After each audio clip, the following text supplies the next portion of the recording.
ako sa Ilocos Norte. Akin ang buong Maguindanao.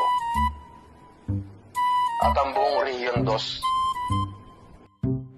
Pwede na. Yan.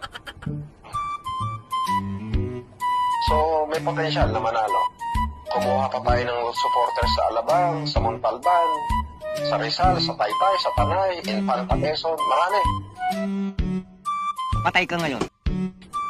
Tapos, ang mangyayari kasi din, hindi na kasi ikaw magsasalita Romel Taong bayan na. sa question and answer na lang, ang sasabihin ko lang, nasaan kayo ng pandemic, tapos na pala.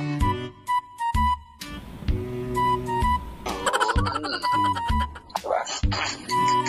Tsaka boss, Sabi ko nga, marami pong silent supporter mo talaga.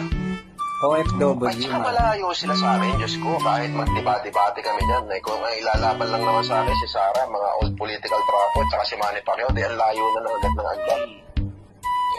Diyos ko, pag nilabas ko pa yung demanda sa akin ni Pacquiao na hindi siya nagbayad ng 1,700,000,000 sa kumpanya namin, di mas lalo na siyang nasira.